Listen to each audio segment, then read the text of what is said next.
10 years. 10 years. 10 years. Here we go. Come on! As Marvel Studios celebrates our first 10 years, we want to thank you, the fans, who've made it all possible. Wow, I can't believe it's already been 10 years. It's crazy. I know, I can't believe it either. All right, welcome back to At the Movies with Tyler and Grant. I'm Tyler. I'm Grant. And today we're going to be doing a retrospective of the MCU, Marvel Cinematic Universe. Yep, that's exactly what we're going to be talking about. We're going to be talking about each of the films up to Avengers Infinity War, which will be coming out next Friday. Yep, and we are also, this is also going to be, our review is going to come right after this segment. Yes, it will. It'll be all It's one a double video. feature. It's a double feature. There will be spoilers for every single movie in the MCU, so spoiler warning for that. All right. So, the first Iron Man. I still remember when I saw this in theaters, I still remember hearing the AC/DC in the beginning and Ozzy at the end. And let me just say, no one was expecting that ending when Robert Downey Jr.'s Tony Stark was like, I'm Iron Man. Yeah. I didn't expect that either. That was a big shock. And also, I didn't know for the longest time that there was an after credit scene, because that was something that just movies didn't really do, and that it started that trend of having a scene after the credits. Yeah, and it started the precedent of every Marvel movie having a post-credit scene. All right, and now we're going to move on to The Incredible Hulk. Yeah, The Incredible Hulk is a movie I haven't seen in quite a long time. Same here. From what I remember, I do really remember liking it for the most part. And I love the fight scene at the end between Hulk and the Abomination. I just remember that movie having a lot of violence, like just a lot of like action. It was a hardcore movie. Yeah, I mean the Hulk is... I don't really remember the story. Yeah, I don't really remember the story either. And I know that the Hulk, like, there was a lot of destruction in that movie. It was really was a pretty... It was actually it might be the most brutal, violent movie in the MCU to date. I mean, it's really... it's a pretty dark movie, actually, and there's some genuinely scary scenes in it. And this starred Edward Norton as Bruce Banner and the Hulk, but I don't know what happened, but now I'm so used to Mark Ruffalo playing the Hulk. I think he just did not want to sign a contract of being in multiple films as the Hulk. Yep. So I'm pretty sure that's exactly it, yeah. And then next, of course, Iron Man 2.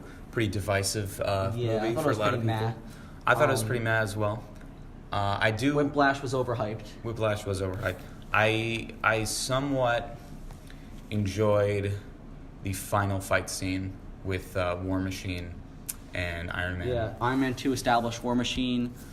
Also Black Widow. And Black Widow, yeah. That scene was pretty good. War Machine, though, I thought he was pretty mad, but then like over time I started to like... He gets a lot better in it. Yeah, especially in Civil War. Yeah, Civil War. Yeah, he definitely gets more of a character, and you really get to know him. And then next is the first Thor movie, which I would say this is probably my least favorite MCU movie to date. That's what most people say. So unbelievably boring. So little of significance happens in it. I mean, I love Chris Hemsworth as Thor. I think he's perfect as Thor. Mm-hmm. I like Natalie Portman. I think she's a really great actress. I'm a fan of her. But I don't know. It's a pretty mediocre movie. I think one thing I do love is that it did introduce Loki, and Loki is one of my favorite characters in the MCU. Yeah, no, he's great. He is for many other people, especially in the Avengers. Oh, absolutely. We'll talk about in a second. And yeah, Thor. Captain America: The First Avenger. I really enjoy this one. It's a lot of people. It's a pretty meh for, but I would say I really love the World War II setting and aesthetic, and I really just like Chris Evans as Captain America. Yeah, much better than the Human Torch, right? Much better than the Human Torch. He did play the Human Torch in those two Fantastic Four movies. All and Red Skull, I think he's a really great villain. I love Hugo Weaving, so yep. All right, now we're gonna discuss the big one, the only. The Avengers. The Avengers. The huge success. One of the biggest comic book movies ever made. What a movie, though! Like the team itself, just every character had their own personality. They just seemed to fit all together. Loki was one of the best villains in the MCU, and you have him right there hoarding a whole team of aliens, army of aliens, invading New York City, just all those scenes. Oh god. It was. It's one of the only movies I can think of that lived up to the hype. Oh yeah. Like a lot of movies. And everything that built up, all the original films, it just all built up. Yeah, into it this one all movie. everything connected, and it all really mattered. Yeah, and this was also the first film. So because Edward Norton didn't want to play the Hulk anymore, we had Mark Ruffalo. I think Mark Ruffalo. I actually at first didn't like it, and I was kind of confused. But as it went on, I was like, yeah. As I saw more and more of the Hulk, I really like Mark Ruffalo as the Hulk. I think he's a good pick. And then after that, we have Iron Man 3. Iron Man 3. A lot of people also don't like this one. I didn't like the villain. I actually like Iron Man 3. I like the ending, and I like how Pepper Potts gets her own armor, basically, to save Tony, and I like at the end how they have all the different Iron Man suits, all the different Iron Man suits all surrounding Tony. It's pretty cool. But I think Iron Man 1 still is the best in the trilogy. Oh, definitely. And Iron Man 3, I was a little disappointed with the fact that he's not really in the Iron Man suit the first time I saw it, but the more I watched it, the more I really like it. It's not as much of a superhero movie. It really develops Tony Stark, the character, a lot. And definitely in this one. I actually really liked that. And I also, a lot of people didn't like this, I actually liked Ben Kingsley as the fake-out villain. I kind of liked the fact that he was an actor. A lot of people hated that. I just got so confused, though, honestly. It was confusing, but I thought it was unexpected. That's kind of why I liked it. And then next, Thor: The Dark World, another one that's kind of whatever. I definitely think it's better than the first Thor movie. That's what people have said, but it's pretty meh. It's pretty meh for the most part.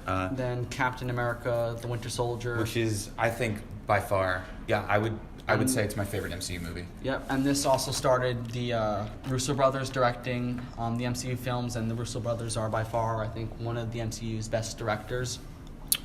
Definitely, absolutely. Yeah. I personally have not seen Thor, Captain America, the First Avenger, Thor: The Dark World, Captain America, The Winter Soldier, and like some of the other ones because I had like this drought where I didn't really watch any of the Marvel movies. I just forgot, and I just did. I remember seeing the trailers, but I just had time to go watch, and I just wasn't really that interested.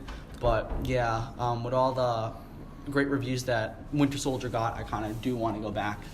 Yeah, I love it. It's such a. It's unlike any other movie in the MCU. It's not even really a superhero movie. It's more of a just like. Like I've seen clips and like trailers, and they all seem to remind me of like a Mission Impossible. It's a spy movie, yeah. Exactly. It's definitely it's very different. And then Guardians of the Galaxy is amazing, and I love it. Both Volume 1 and 2. Volume 1 and 2. Very funny. I haven't seen them, but they're fantastic. My uncle and aunt love them. Avengers: Age of Ultron. A movie you didn't finish. I didn't finish. I started it, but I just couldn't get into it. I've seen the whole thing. I saw it in the theater. I liked it. Yeah. I liked it a lot. It actually, I didn't even realize this. It does introduce Andy Serkis. Yeah. In that movie, Andy Serkis is in that movie, and then he's later in Black Panther. So I thought that was kind of cool. And then did they also introduced Vision and Scarlet Witch? Yes, they did. Oh, yeah. All right.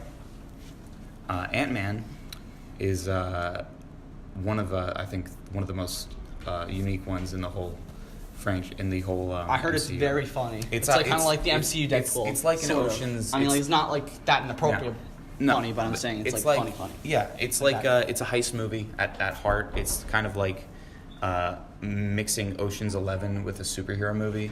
If anyone's ever seen that, it's really funny. Love the editing. Love Michael Pena in that movie. Scott Lang is pretty good. He's hilarious. He's good as Ant-Man. He's funny. Yes, he is.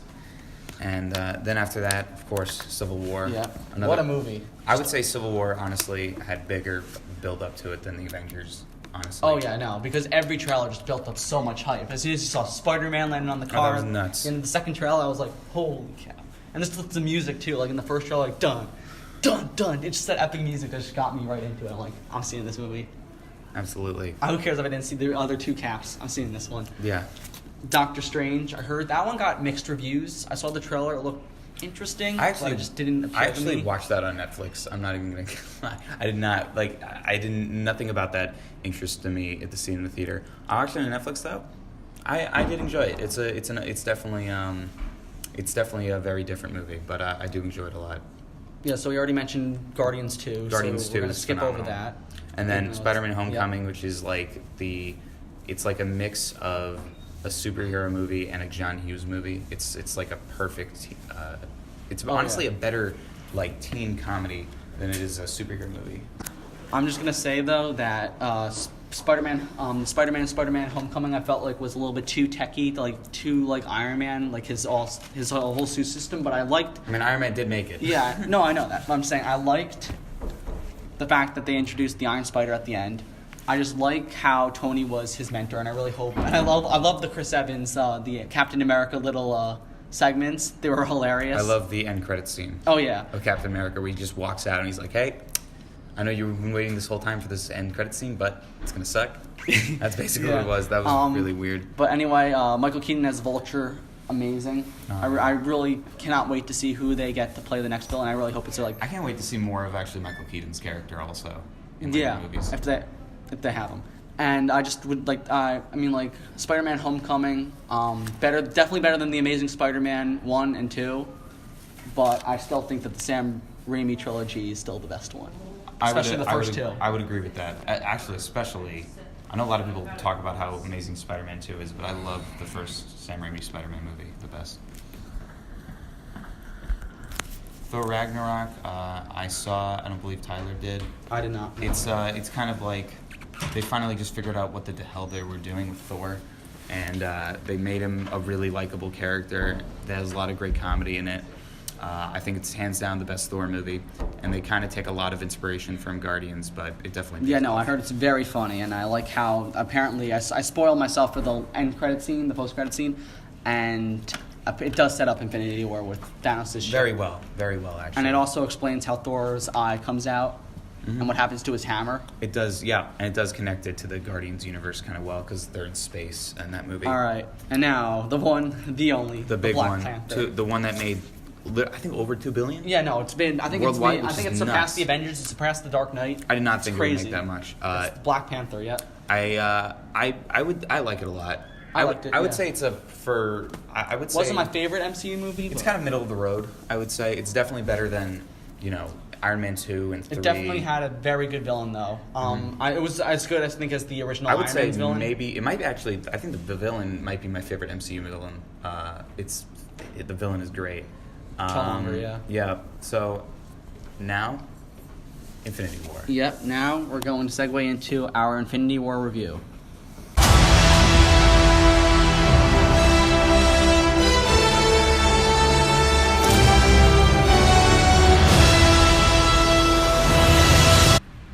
Okay, now for the review of Avengers Infinity War. Yep. And we have a special guest with us, Rishi Dokai. All three of us saw the movie together, and we're going to discuss our opinions on it. Discuss just our general opinions, and then we're going to give you a spoiler warning, and we're going to get into spoilers. Yep, so, initial thoughts. Well, initially, I thought the movie was amazing. I was a little bit confused at points, not gonna lie, but it's definitely like a movie that I'm gonna definitely rewatch, just then I can comprehend everything. And like I said, this is probably because I had that drought of watching the Marvel movies, where I skipped out on a couple films. So Yeah. I really liked the movie. I think it did a lot of things differently. I really loved. I think it's honestly one of the funniest one. There's a lot. The funny moments are like some of the best in the entire MCU, and I really just like. how the chemistry between a lot of characters that haven't interacted before. that was very strong. That and was also very the strong, and violence. it worked, and it didn't feel. The action forced. in this movie was like top. The action This is the action is one of the best. Love the cinematography. Yeah. Rishi? Yeah, I was a pretty big fan of the movie. They did some new things, which was nice and cool to see. They showed some guts, the Russo brothers doing what they did. And yeah, it was just an overall really, really good movie. I was a fan. Yeah, absolutely. Absolutely. Loved Thanos. I think Thanos might be my favorite villain so far. Oh yeah, no. That's now we're gonna go into just diving about our opinions about Thanos as a villain. What a villain! About that, Thanos as a villain is Thanos is one of my favorite villains, and it's because I think the main reason I like Thanos so much is because you genuinely, and this is something for just any movie, is that any villain that you can understand where they're coming from is a good villain, and he takes things to an extreme, obviously, but you can see how he gets to the point he's at and why he wants to do what he wants to do, because he has good intentions, but the way he's going about it is, extreme. Yeah, the thing is, he's not just evil for the sake of being evil. Like, we notice that a lot of times in movies. Like, I think like Harry Potter and like Voldemort. Like, we don't know why the dude just hates everyone. He just does. And like, this is one of the reasons why Thanos would make such a great villain, because you kind of get to see his like background. You get to see his story, why he thinks, why he does what he does. Yeah. You can see like his build up, like basically like it builds up his character, establishes the background, establishes his relationship with Gamora. But we're gonna okay. Now we're gonna get into spoilers. We're gonna have a spoiler warning right now from this point onward. Things will be revealed about this movie. Yes. Okay, so Gamora's dead. And yes, Loki's dead. Loki's dead. Heimdall's dead. Most probably Loki is dead. We still don't know. Loki has been dead, quote unquote, before and come back. What I think is, honestly, I think any person, and I think Tyler, you might have said this right after the movie ended, or maybe it was Rishi. Any death that happened on screen, like not at the end where they all went to dust, that's an actual death. Yeah, no, that's what I was saying. I really do think that Loki, Gamora, Heimdall, who you see in the beginning, but no one really cares about, and Vision are definitely dead. I think they're all definitely dead too. Yeah. And then everyone else, I don't think they're dead. I mean, it was genuinely like a WTF moment when, I mean, people in the theater were like freaking out when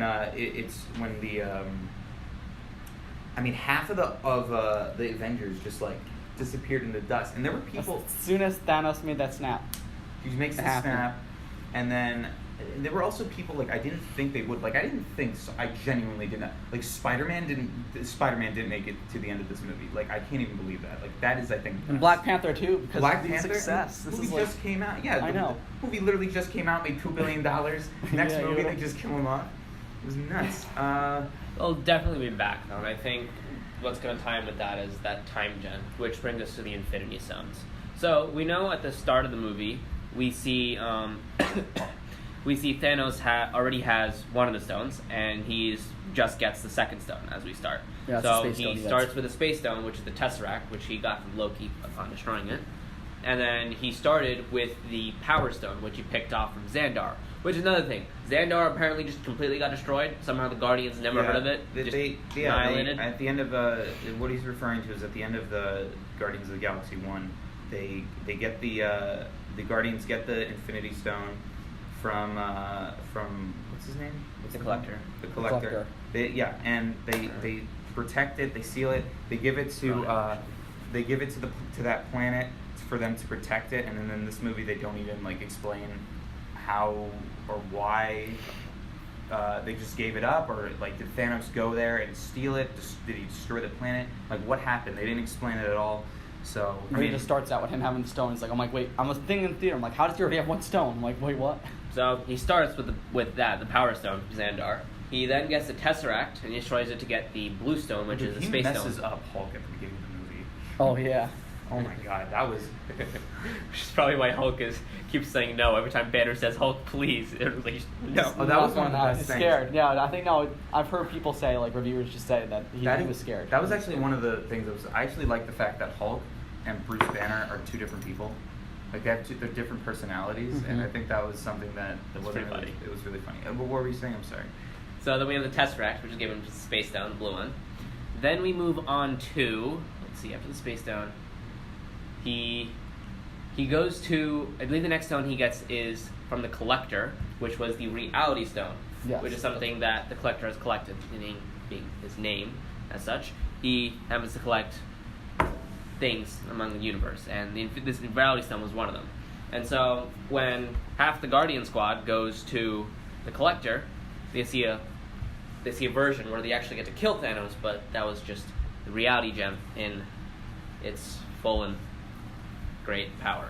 And we can see that it is just so overpowering. Like, it just creates illusions that you believe is real. I think that It was can I do was getting a whatever little it bit is. confused. I think because of that, just because of the reality stone. Which just adds such a big component to the movie, because now we have the biggest, baddest villain in the Marvel Universe who has literally the power to turn anything into anything.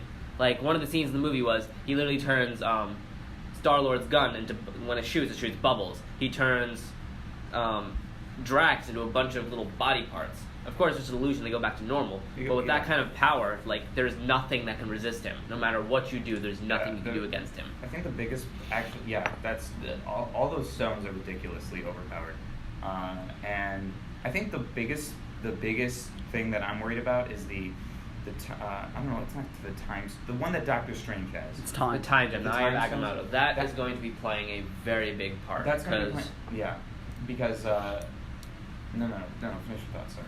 because we have in the Doctor Strange movie, we see Doctor Strange using the time gem in various instances to turn back time, to look into the future, look into the past, to try and That's how he defeats the villain at the end. yeah, of the that's movie. how Doctor Strange ends. He used the time gem, and that's the only reason he was able to win.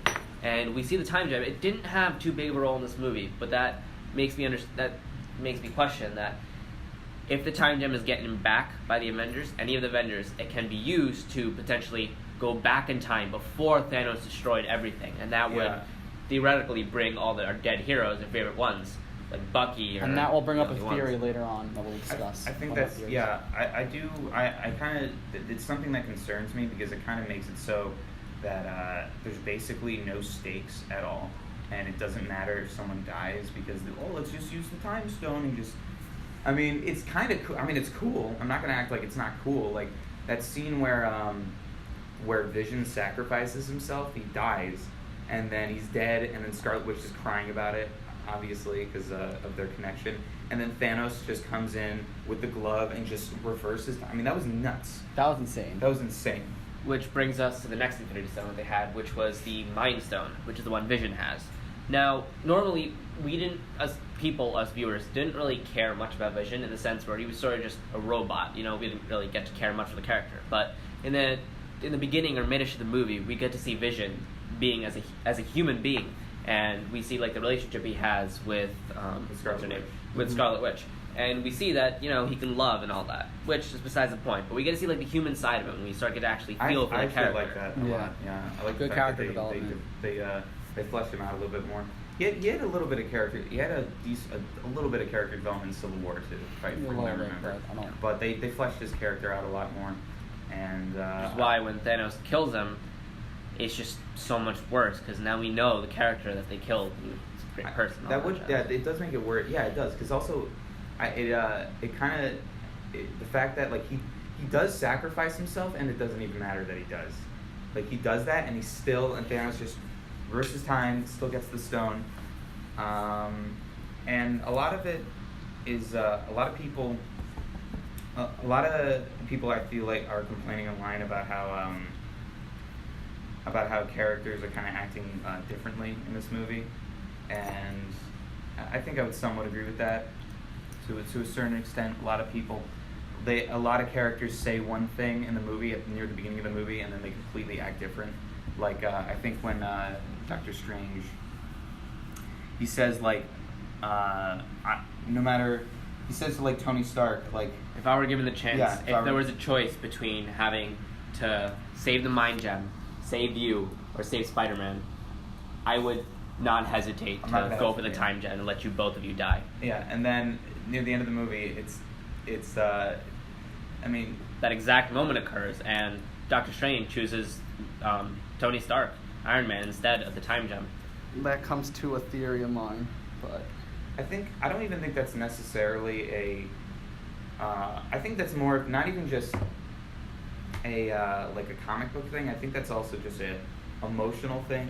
A lot of people act will say something, but a lot of people act on emotion, and I guess maybe it's just because they, Tony Stark and they Dr. just like Strange. foreshadowed though like what's gonna happen in Avengers 4. I feel like during that scene, because before Thanos arrives, Doctor Strange is like going into the future. He goes into the future, and he tells the other Avengers that are on Titan with him that there's only one outcome that they win over like the other billions of battles that he sees in the future. And the fact that he gives Thanos the stone to save Tony gives my prediction that Tony's gonna either kill Thanos or he's gonna play a major part in just saving, I think, all the other Avengers to end up them all killing Thanos at the end of Avengers 4.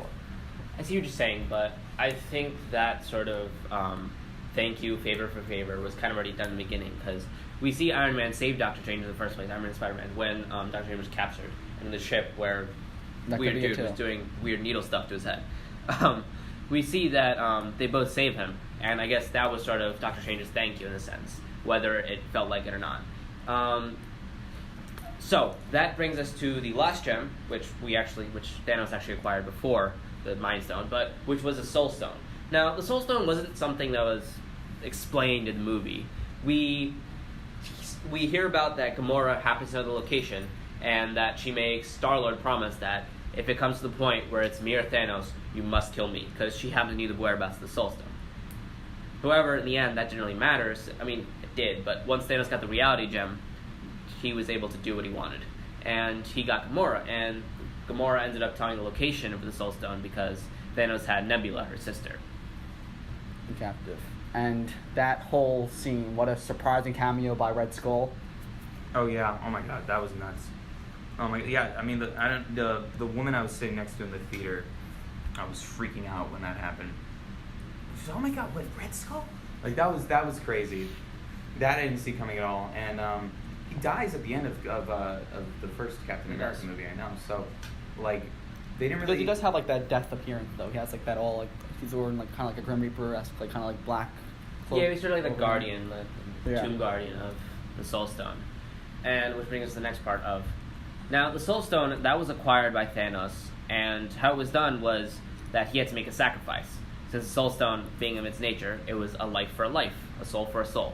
So he had to sacrifice something he loved, and surprisingly, that turned out to be Gamora. He mercilessly threw Gamora off, and we even see tears come down his cheeks, which is something very interesting, because we see Thanos as a character, as a villain, who... Yes, we established that he's not evil for the sake of being evil. He has some sort of motive, some emotion behind it, some like reason he wants to be it. But we don't really imagine him being like a sentimental type. Like we just see him being a monster. That definitely built up. Like that scene in particular, like really just developed his character and made people like just love him as a villain, just view him as one of the best MCU villains. Because most of the MCU villains, just the one criticize that I always hear is that they don't really have any background. They're just like, oh, I'm evil. I'm here to defeat Deadpool, or I'm here to defeat Spider-Man. I'm just here. Yeah. No background. That's what movies like The Dark Knight, directed by Nolan, that's what they did right. They established the villain, the Joker, and that's why and just besides Heath Ledger's performance, that's why that movie was so successful, just besides all the acting to it in that movie and all the direction of that film. So upon sacrificing Gamora, Thanos comes in a dream world, I guess, or he just wakes up in water, and he has and the Soul Stone in his hand. And that was... penultimate gem, and then he gets Mind Stone, which we discussed from Vision, which gives him all gems. And the movie ends in a very, very interesting manner. He snaps his finger, and he ends up in a world. It could be the future, it could be a time in the past where he used a time gem and went all the way back in the past. It could be a number of things. But we see him in this sort of utopia with some beautiful scenery, people living and all that. And at the same time, on a parallel, we see a bunch of our favorite heroes starting to disappear. Yes. Just fade away into clots of dust. And let's just talk about that final battle, that battle of Wakanda. Oh my, that was great. Yeah, just such an epic. Just the Russos, just that totally like knocked off even the Civil War fight. It was just they just know how to do action scenes. Oh my God, when Thor came in, that was Grant was standing up in the theater. I did. Yeah, I actually literally did. I don't think I stood up, but I was like, yeah, woo! That was a good moment. That was such an epic, just... Thor drops in with Captain America holding Thanos' gauntlet back, just him just running, everyone's just like running, Shuri trying to protect Vision, just everything was just amazing. Black Order, too. That was not disappointing at all. And even the trailers, it didn't ruin it at all. No. Most of it was actually cut footage. Yeah, I know. That was great. It was a really nice surprise. I love that. It was great once Thor came in with his new hammer.